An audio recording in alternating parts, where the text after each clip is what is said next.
Hello and welcome to another WildStar video here on the Fluffy Gaming channel, and we've found out through various means that there won't apparently be any kind of LFR looking for raid functionality in the game. That's right, isn't it, Rob? It is. It seems that Mike Donatelli of Carbine Studios, Is he like... he's the content director, but he's not the content director, he's something else, but I wanted design to say director, that's that it. it sounds like he should be a Teenage Mutant Ninja Turtle. He does sound like he should be a Teenage Mutant Ninja Turtle. Donatello, Maybe he is the Mike Teenage Mutant Ninja Turtle of the MMO RPG world. Yeah. So anyway, how did you find this out? There is a video, an hour-long video with an interview where with Donatello. MMORPG.com interviewed Donatelli, and basically it's a really good, frank interview about the patch notes, which we talked about in our last video.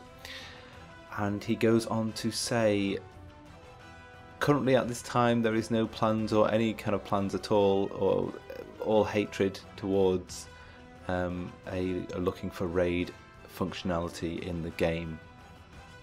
Great. Which is, yeah, I think that's great news. Yeah, I think that's great news. Because, I mean, the whole point that I think is being pressed home here is that, as we've always suspected, the WildStar devs want to keep it old school in terms of endgame raiding content, don't they? They want to keep it real, whatever that means. And they want to keep it real, man. They want to keep it real. So, oh my god, down to the streets with the kids in it. Yeah, because, well, at the end of the day, I think that things like looking for raid are probably a bad thing in MMOs, because it takes away something about putting together a group and, you know, putting the effort into actually making a team effort to see the content and not having it just sort of spoon-fed to you because you're lazy. Well, not necessarily lazy, but don't have the commitment required. Yeah, well, that's the thing, isn't it? There are pros and cons. The pros are everyone gets to see the content that's being created for the game. Yes. And then in the case of LFR, are everyone gets to see the content and then it's all cheapened. You know. Well, yeah. Everyone gets to see it in a positive light. The negative is that it's cheapened because of that. It's like it's reduced everyone has it to like a sort of a watered down version of what it's supposed to be. Exactly. Think about it, right? If everyone in the world owned a Lamborghini, yeah, there would not be anything special about a Lamborghini. Exactly. And that's the kind of thing that happens here. The idea is to get your Lamborghini. To be honest, though, let's be honest. Lamborghini probably not the best comparison. I'm just because let's face it, Lamborghini, that's like a supercar. I mean, yes, getting raid access is probably more like getting a BMW. Okay, fair enough. Maybe, yeah. Or an Audi, you know. Okay, fair enough. Lamborghini might be a bit too high rated. Quite a few people did raid in old school WoW. Probably more people than owned a Lamborghini. Yeah. Yes. Sorry, I just wanted to... You were getting a bit grandiose and I had to rein it back. I was trying to think of something very special that not many people have, but you have to work hard to get. Yeah. I want an Aston Martin. Again, you'd have to work very hard to get that. Yes. But it's the point. It's kind of like... You don't really appreciate that car if someone just gives it to you as well. I mean, like the little rich kids who get given one. But other than those people, you know, the idea of the game, the value of it comes from the actual gearing up, learning stuff about it, and then finding a group of people to train with and go into the fight with. Yeah, socially as a team. So, in my perspective, having the looking for raid is very cheapening on the content. Yes, because especially as they have to make it cheaper. They have to make it easier as well, don't they? Well, like in WoW, for example. I think I mean, let's be honest, we don't really play WoW, but as far as I understand it, the content is sort of basically like a ridiculously easy version of what it's meant to be, just so that casual people can just go in and go, oh look, this is what it looks like in here, and that's pretty much it. It is reflected though in the loot, though, isn't it? Yeah. Oh, yeah. You don't get. If you get a loot, you get the loot. You don't get the same kind of. You don't get like the ultra good loot that people who do it for real get, but that's not the point.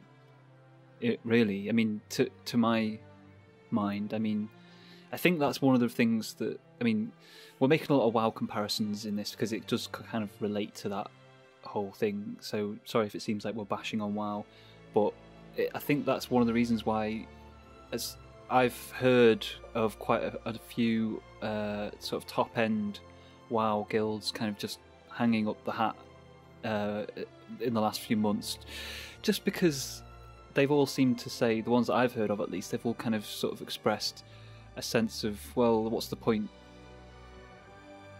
Exactly. There isn't a point, is there? I mean, I got Perdition's Blade from Ragnaros. This is in Molten Core days. In Molten Core, because we all went and did, 40-man Molten Core, got a group together, got into a guild that was doing it, and then, learned the fights, worked hard, got there at the end. Yeah. And finally got the drop. Yeah. And then it was awesome. And then I've had that. I mean, if I'd been able to walk out of there and find some rapscallion, dude, or 50 dudes who all had Perdition's Blade because they just got a looking for group type thing. Yeah, or even if it was just like a watered down Perdition's Blade that they'd got from like a cheaper version, it'd still just be like kind of, it sort of undermines the whole thing. And I'm just really heartened to find that the WildStar devs are trying to, keep it real. Oh God, you're on it again. I just, but that's what it feels like to me. Groovy baby. They are, yeah. So that's good.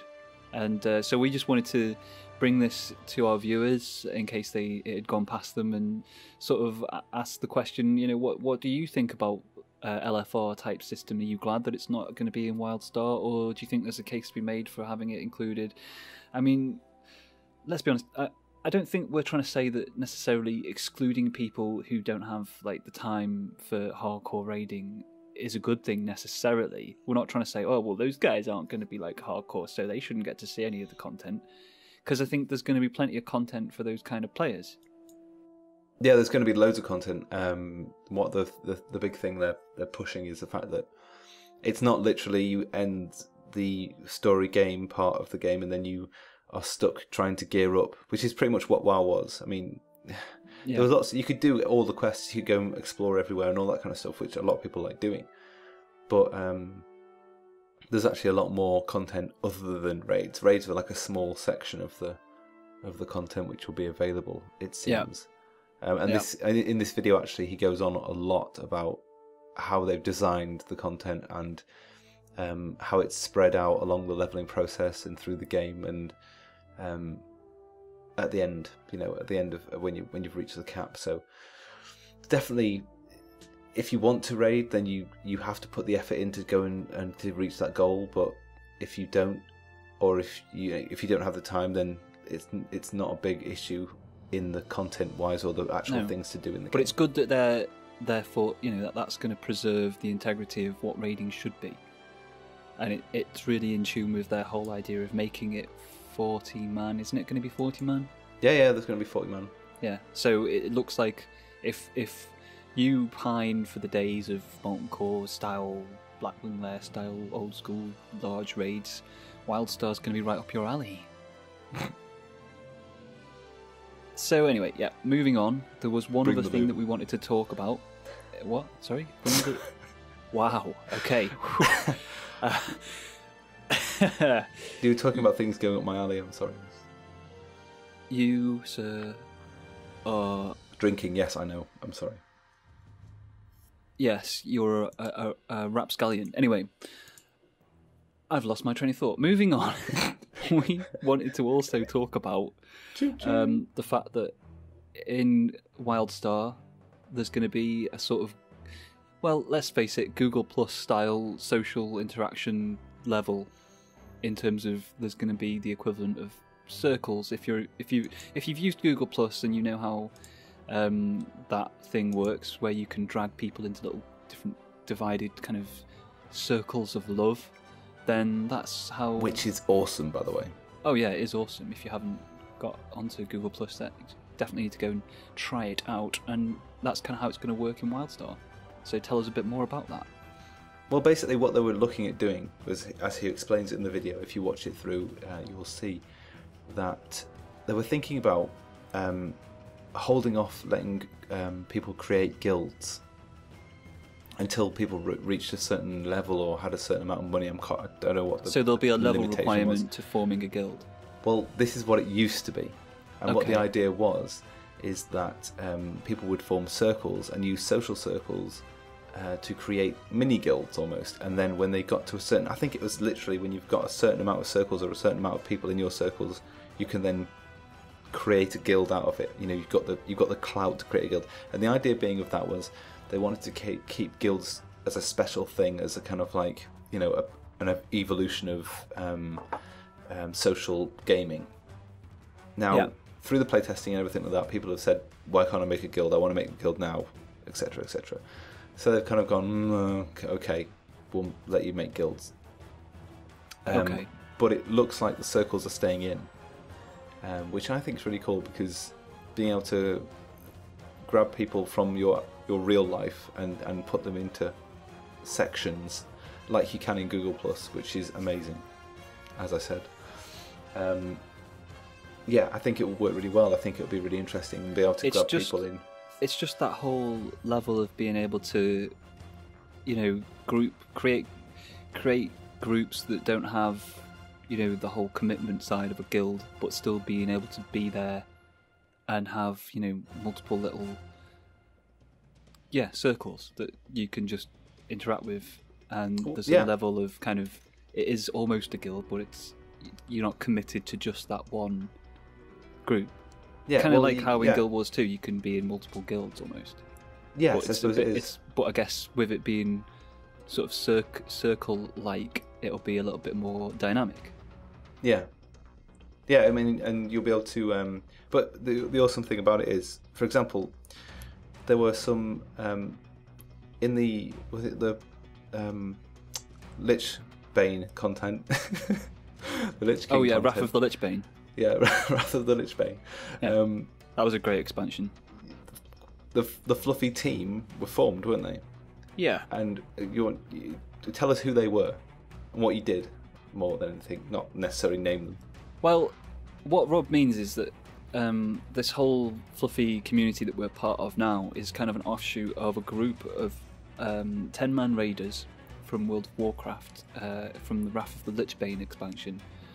And that group of players was made up mostly of a group of players from a guild, a larger guild, that did 25-man raiding.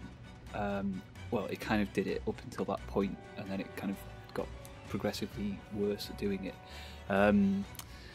But the actual 10-man group that we got together, we basically plucked all of the best people from the guild into a small, awesome circle slash. Well, it was more of we referred to it as a team at the time. It was called Team Fluffy, and the guild actually. What happened within that guild in Wrath of the Lich King was that a few different teams formed, and most of them were shit. But the Fluffy team was awesome, and I was part of that.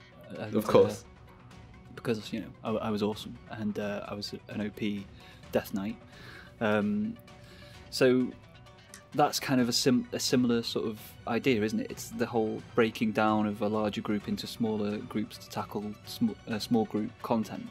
Yeah, well, what's even awesome, as you could say, is that you could have your guild, and you could have your social life in your guild, and you could love your guild, and you could go and raid with your guild, but you could also form a circle of, say, 40 individuals and do raid content elsewhere. You could. So whether or not your guild was raiding, you can actually, you might not want to move out of a said guild or a guild, but you can keep these circles, you know, together and form kind of parties and groups and raiding parties outside of a guild environment, which is, it just gives a bit more flexibility to people, gives people the ability to stay in a social setting rather than needing to move to a guild because they have to be in that guild, because if they don't, then they're going to be punished, etc., etc. or not get the guild talents. Oh yeah, because WoW has guild talents, doesn't it? Because you can level up your guild in WoW. Yeah, you can now. I remember that. Yeah. Oh. So anyway, we just wanted to bring this video interview to your attention that we'd found, and we'll provide a link to it in the description. And let us know your thoughts on this comment. What do you think about no LFR and also the social circles in WildStar? As always, stay tuned to the Fluffy channel as we talk more about WildStar in the future. And thanks again for watching this video. We will see you again in the future.